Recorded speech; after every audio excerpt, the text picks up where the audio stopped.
Give her some beans a little bit. Oh my gosh. That's how you fall in love. All right, here you go. I'm nervous. Going to Harbor Man, Freight. I'm excited. It's on race tune. I just got a race tune on it too, so. Yes, sir. You got any bird's nest yet? No, not yet. But I'm probably gonna get one. It's a Denali grill, so. Are you one who lets your truck warm up before you drive off? Nah, you can go. Really? Let's go that way. Driving. Is this your first time driving a diesel? I think so. Have you driven a diesel before? Yes, I have. I drove my buddy's dad's L5P, but it's it stock. wasn't. It was stock. Factory wasn't deleted. Wasn't nothing. Okay. That sounds nice. L5P stock, still pretty nice. Oh yeah, L5P. Wait, were you watching TV back there, Donnie? Yeah. That was the idea.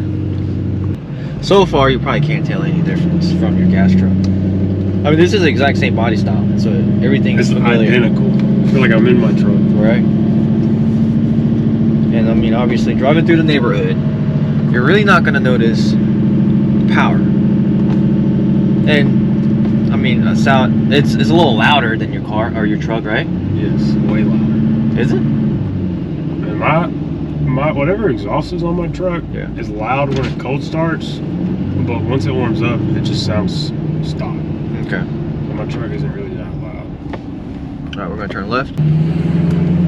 Does it feel heavier or anything like that? It does feel heavier. It does? Mm-hmm. So when it takes off, you can tell it's a little slower, or just you can feel that it's heavier? Yes. Okay. It's not as nimble as a 1500. Okay. That's for sure. At the stop sign, we're gonna turn right. Right. Harbor Freight. Yeah. Step on it. Yeah, just take off like you would take off in your truck. There is a turbo lag just because it's a diesel. It makes me nervous. It's okay. If something breaks, Donnie will fix it, right, Donnie? Yep. He said he'll pay for it. That part I don't know. I can fix it though.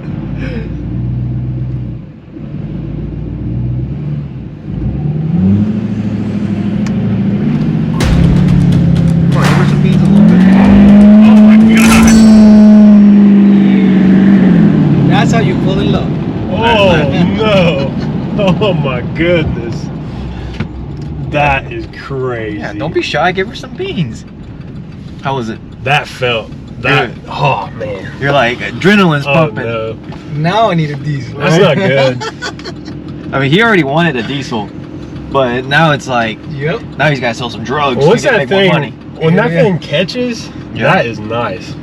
When it screams, right? It sounds incredible. And it's a clean tune. Usually, if you're running a dirty tune, you would see the Lots of smoke. lots of black, smoke. But the coal. I try, like with the race tune on this truck, I try to floor it and I can barely make it puff.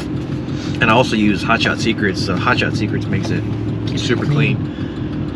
My gas mileage is still improving from Hot Shot Secret. Yeah? When I got my truck, it was 11.7 and now it's 13.4 miles to the gallon. I'm like, that is crazy cool. And we'll probably add some oil additive on the next oil change. They make oil stuff? Mm-hmm. Did they make it for 1500? Yeah, any gas vehicle. I guess we can go in through the first entrance because I want you to kind of floor it the same way. Give her some beans. The second entrance? Yeah, second entrance. The furthest entrance. Give her some beans. Your dash does look different. Your clusters look It's a different. Denali.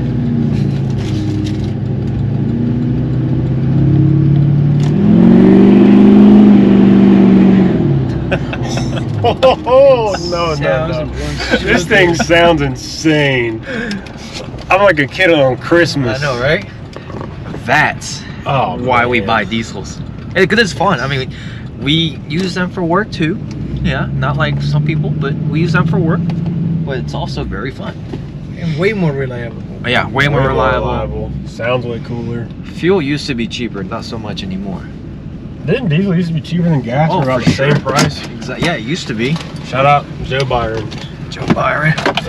Caleb's driving back. Did you see what MPG I was averaging on the interstate?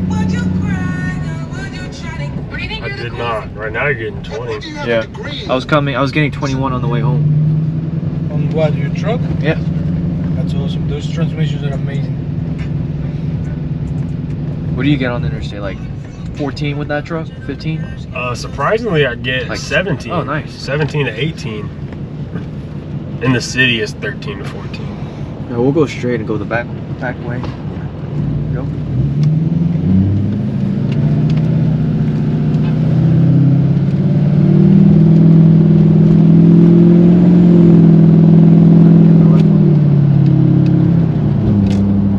It's like coming up right here.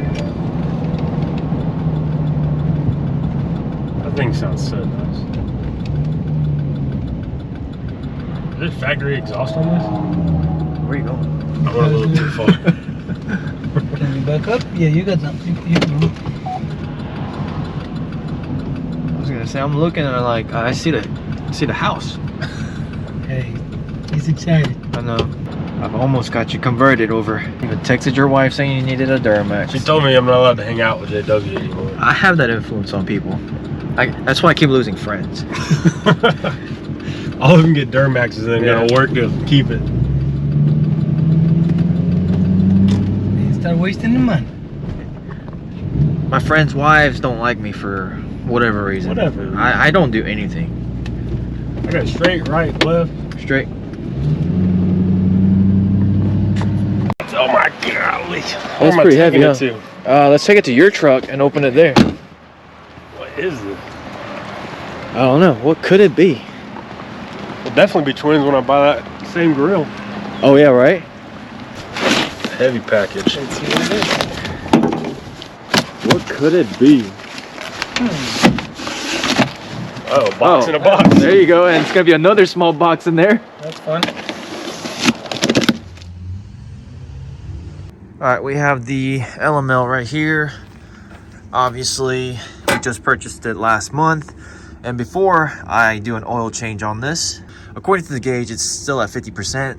But what I'm gonna do is, whenever I buy a new used vehicle, meaning a used vehicle that is new to me, I always add Stiction Eliminator in the oil. Whatever oil that's in it right now, it will mix with this and it will actually break up all the buildup and the debris in the engine.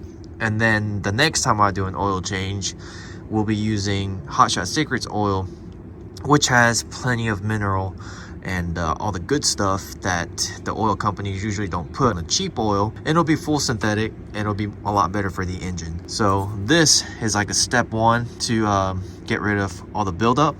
And then step two would be start using Hot Shot Secrets oil. Alright, so luckily, kind of luckily, that our oil level is kind of low. So that means we can dump the whole bottle in here. It treats up to 8 quarts of oil. Our truck takes 10 quarts, which is 2.5 gallons. 8 quarts is 2 gallons. So yeah, we're 2 quarts short, but this should be plenty to get rid of all the buildup for the next 2,000 to 3,000 miles that I'm going to be driving this truck.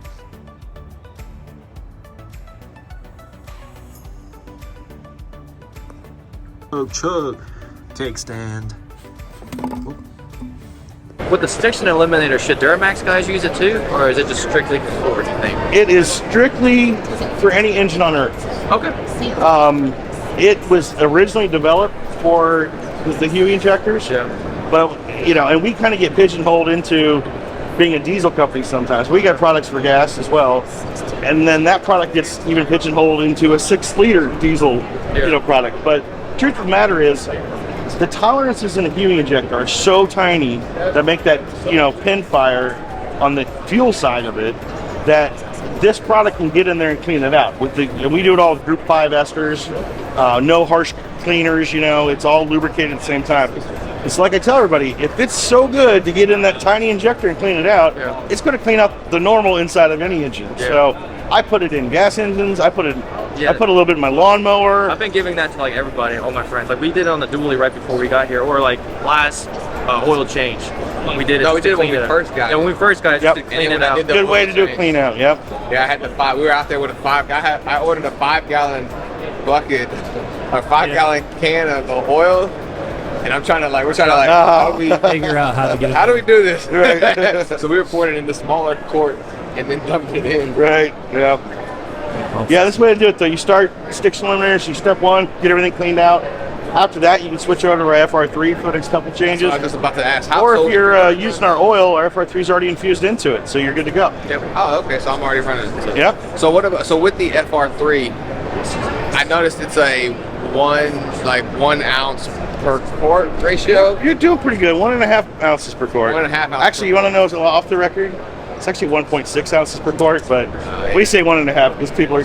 So is that? Do I replace that much oil with that? Correct. Okay. Correct. So if your total comes out to that you're going to be putting 16 ounces in based on your measurement, that's 16 ounces less oil. That's a good question. You believe it or not, that is the number 1 question we get all the time. I didn't know, because even when we were doing the stiction eliminator, I was like, are we doing this on top of the oil, or is this like we got to subtract from the oil? Like, normally when I do it myself, I'll pour half the oil in, add my proper amount of additive, and then just top to your dipstick level. Just I didn't even think about doing it like that. PBN booster, which is unique. If you look how thick this stuff is, Yeah, you can see it on top. cough syrup, bro. Molasses. it is. Molasses. So what this is, That's the energy drink. Diesel molasses. this is probably the unsung hero of the company. Nobody knows anything about this product. It's a really rare, unique product. Wow. And the way I like to explain it is, if you took oil, our really good oil, and stripped all the base oil out of it, and just had the really good, I like to call it like the Kool-Aid powder. Yeah. You took all the water out. This is the powder. This is what you can make a bunch of gallons of really good oil out. And the reason why we have this product is because it comes down to oil analysis and long intervals and our bypass filters. So the guys that want to go long intervals can run our Group 4 oils, which analysis will show will always stay in grade. So if you're running a 40 weight, no matter what you're doing to it, it's going to hold that grade. We want to keep it clean, so we run a bypass filter, which is going to strain the oil down to 2 microns and keep it clean. And then lastly, the one thing that we can't affect is you're slowly going to use up the detergent in your oil. So we put this product out to allow those guys to put, and there's a chart on here that'll allow you to know how many numbers you need to come up. It may be 4 ounces, maybe 6 ounces, and that brings your detergent package back up. We send them back out for another 20,000 miles, and we'll test again then. We got trucks going 100,000, 200,000 miles on the same oil difference without changing. So the reality is, in order to really make this effective, oil sampling is absolutely necessary. Because you guys can tailor to that particular driver. Absolutely. That's awesome. Even in our motorsports world, with like the high performance stuff, a big question is, well, how many passes can I make on this racing oil before I have to change it? We'll dial it in for them because we can see the actual. Because again, even every race truck or pulling truck is different. So we'll see how the metal count is, how your particle count is on the wear. We'll take it to a safe level, and I can tell a driver after 3 or 4 oil samples, once we start to get a trend line, you can go 22 passes, you can go 42 passes, you can go 17 passes. And then it allows people to feel comfortable knowing that they're getting the most out of their oil, not wasting any oil, getting every dollar out of it, but also keeping it protected. Go same for your daily driver. I don't want you changing oil at 3,000 or 5,000 or 7,000 if it's perfectly good. People always say to us, but you're an oil company, don't you want to sell all the oil to them? It's money in your pocket, it's not good for the customer. It's not. And that's how our owner, he wants to educate people on it. That's why we sell bypass filters and put this out at cost. Let's make people understand what they can get out of their oil and protect their investment, you know?